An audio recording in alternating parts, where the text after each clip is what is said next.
আসসালামু আলাইকুম, সবাই কেমন আছেন? আশা করি সবাই ভালো আছেন। আমিও আলহামদুলিল্লাহ ভালো আছি। শত ব্যস্ততার মাঝেও আরেকটি রেসিপির ভিডিও নিয়ে চলে আসলাম। আজকে আমি ভ্যানিলা কেকের রেসিপির ভিডিও নিয়ে চলে আসলাম। আমি একটা বিশেষ উপলক্ষে কেকটা বানাচ্ছি, তাই ভাবলাম কেকের কিছুটা অংশ আপনাদের সাথে শেয়ার করি। আমি প্রথমে ডিমের সাদা অংশটা ব্লেন্ড করে নিব, খুব ভালোভাবে ব্লেন্ড করে নিব। আর বিশেষ উপলক্ষটা কী সেটা আপনারা ভিডিওটা দেখলেই বুঝতে পারবেন।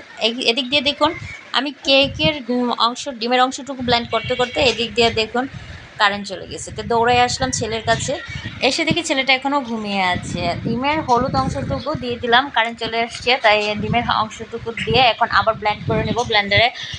আসলে আমি একটু ভয় পেয়ে গিয়েছিলাম যে কেকটা হবে কিনা। তো দেখুন কারেন্ট চলে যাওয়ার পরও কেকটা কেমন হয়েছে সেটা আপনারা ভিডিওতেই দেখতে পারবেন। তো খুব ভালোভাবে আমি ব্লেন্ড করে নিব। এবার এখানে দিয়ে দিব সাদা চিনি, মানে অল্প অল্প করে চিনি দেবো আর ব্লেন্ডারে ব্লেন্ড করে নেব। আমি কিন্তু ভ্যানিলা এসেন্সটাও দিয়েছিলাম ডিমের কুসুমের সাথে, আপনারা হয়তো বা দেখতে পাচ্ছিলেন, কিন্তু আমি বলতে ভুলে গিয়েছিলাম। এদিক দিয়ে দেখুন আমি বয়স দিচ্ছি, তারপর আবার আমার ছেলে এদিকটা ঝামেলা করতেছে, তো এই জন্য আমি বয়সে বলতে ভুলে গিয়েছিলাম। এই যে দেখুন এখন ছেলেকে কোলে নিয়ে আমি ব্লেন্ডারে ব্লেন্ড করে শুরু করে দিচ্ছি। কী করব বলেন, একলা মানুষ, এক হাতে সব কিছু করতে হয়। শব্দে আমার ছেলে খুব ভয় পাচ্ছে, দেখুন কীভাবে চুপটি করে আছে। সে ভাবছে আম্মু এটা কী করতেছে, আম্মু কি পাগল হয়ে যাচ্ছে গেছে নাকি। আমার মনে হয় সে এরকমই ভাবতেছে। ও অনেক ভয় পাচ্ছে, তো আমি ওর সাথে কথা বলতেছিলাম আর আমি ডোটা তৈরি করতেছিলাম, ব্যাটারটা তৈরি করতেছিলাম। তো এই তো আমার ব্যাটারটা তৈরি করা হয়ে গিয়েছে। এখানে আমি নিয়ে নিয়েছি হাফ কাপ ময়দা আর নিয়ে নিয়েছি হাফ চামচ কর্নফ্লাওয়ার। আসলে ডিমটা তো ছোটো ছোটো ছিল, তাই আমি হাফ কাপ ময়দা নিয়েছি। 1 কাপ নিলে বেশি হয়ে যাবে, তাই আমি হাফ কাপ নিয়েছি। তো এই তো আমি আস্তে আস্তে ময়দাগুলো দিয়ে ব্যাটারটার মাঝে মিশিয়ে নিয়েছি। এবার আমি ব্যাটারটা কেকের কেক বানানোর যে বাটিটা ওইটাতে আমি ঢেলে দিচ্ছি। আসলে আমি ওই যে ছেলেকে পাশে নিয়ে বয়স দিচ্ছি, তো তাই আমি সব গুলিয়ে ফেলতেছি। তো আপনারা দয়া করে ক্ষমার দৃষ্টিতে দেখবেন। এই দেখুন আমার কেকটা দেখুন কত সুন্দর হয়েছে কেকটা। কেকটা একবারে অনেক সফট হয়েছে, তুলতুলে হয়েছে। এবার হলো কেক ডেকোরেশনের সময়, মানে এখন কেক ডেকোরেশন করব। আমার তো এই কেক ডেকোরেশন করতে যেয়ে মাথাটা মনে করেন পুরাই আওলায় গেছে। বাসায় কিচ্ছু নেই, কারণ ঘরে কিছুই নেই যে আমি কেকটা কীভাবে ডেকোরেশন করব সেটাই আমি ভাবতেছিলাম। ক্রিম ছাড়া আর কিচ্ছু নেই। ছেলেকে রেখে আমি যে বাহিরে যাব সেটাও সম্ভব না, কারণ আমার বাসায় আমরা দুজন ছাড়া আর কেউই নেই। আমার হাজব্যান্ড অফিসে চলে গেছে। আমার হুট করে মনে হলো আমি কেকটা বানাবো, কারণ যেহেতু একটা উপলক্ষ আছে সেজন্য আমি কেকটা বানাবো। তো এবার তো মহা বিপদে পড়ে গেলাম। এখন যে কেকটা যে আমি ডেকোরেশন করব, ডেকোরেশন করার মতো তেমন কোনো উপাদানই আমার কাছে নেই। আমার কাছে মাত্র ১টা ২টা উপাদান আছে। তো ১টা ২টা উপকরণ দিয়ে আমি কীভাবে কেকটা সুন্দরভাবে ডেকোরেশন করব আমি সেটাই ভাবতেছি। তারপর ভাবলাম যে কোনো রকম একটা করে দেই। এই কেকটাকে না হলেও আমি ৩-৪ বার আমি কেকটার মাঝে ডিজাইন করেছি। কোনোটাই একটু কোনো মনের মতো হচ্ছে না। তারপর ধীরে ধীরে যেটা একটু হলো, যাক চলে যাওয়ার মতো হলো।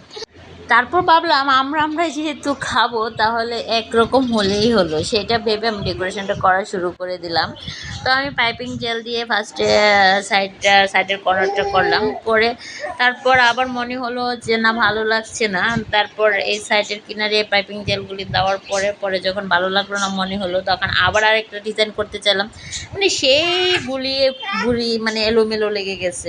এবার বলি কি উপলক্ষে আমি কেকটা বানাচ্ছি। আসলে আমার ছোট বাবুর 5 মাস সম্পূর্ণ হলো, 6 মাসে পা দিল।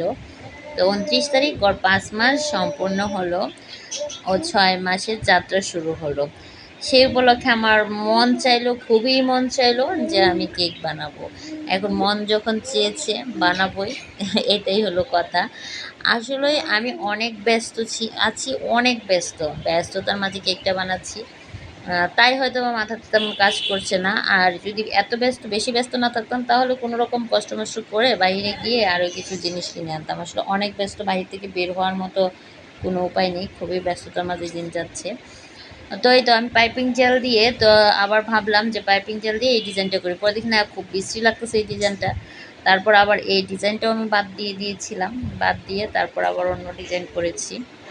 দ্বিতীয়বার করেছিলাম এরকম ডিজাইন, দেখুন কীরকম করেছি। বাট উপরের ডিজাইনটা এটাও ভালো লাগে না, এটাও বাদ দিয়েছি। তারপর ভাবলাম যে যাক ওই উপরেরটা নিয়ে পরে ভাবি, আগে নিচের কর্নারগুলো নিচের সাইডটা দিয়ে নিই।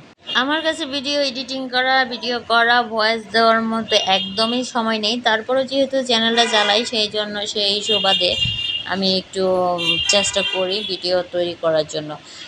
তো এই তো ফাইনাল ফাইনাল ফাইনাল হলো এটা।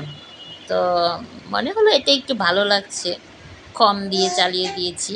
এটা ডিজাইনের মাঝে মাত্র কয়টা, 2টা উপকরণ দিয়ে আমি এই ডিজাইনটা করেছি। বাবুর আব্বু অফিস থেকে আসার পরে আমরা কেকটা কেটেছিলাম। তো আমরা সেই ভিডিওটা, ওই ভিডিওটা শেয়ার করেছি, সেটা লাস্টের দিকে আছে। আপনারা সম্পূর্ণ ভিডিওটা দেখলেই দেখতে পারবেন আমরা কীভাবে কেকটা কেটেছি, আর আমার পুচকুটা কি করেছে না করেছে ওইটাও দেখতে পারবেন। তো এই ভিডিওতেই শেয়ার করেছি। তো আমার কেকটা কেমন হলো কমেন্টসে জানিয়ে যাবেন। আসলে কি বলবো, যে অল্প দিয়ে আর কি কাজ চালিয়ে দিলাম আর কি। তবে কেকটি খেতে অনেক মজা হয়েছিল, মানে খুবই সফট হয়েছিল আর খেতে অসম্ভব মজা হয়েছিল। এটাই হলো আসল কথা। ডেকোরেশনের থেকে যদি কেকটা খেতে মজা হয়, সেটাই হলো আসল কথা। এটা না, এই যে তোমার কেক, তোমার 5 মান্থ হো গিয়া।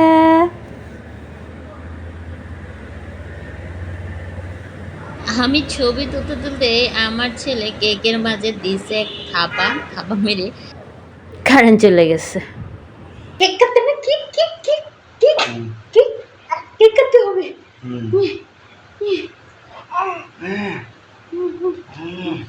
আব্বু আব্বু আব্বু, কেক কেক কেটেছে। আরেকটা আরেকটা ইয়ে ताली हो गया, हिशम केक केटेছে, কেক কেটেছে, কেক কেটেছে। আপনারাই দেখুন কেকটা কতটা সফট হয়েছে। তো ভিডিওটা ভালো লাগলে শেয়ার করে দিবেন। সবাই ভালো থাকবেন, আমাদের জন্য দোয়া করবেন। আল্লাহ হাফেজ।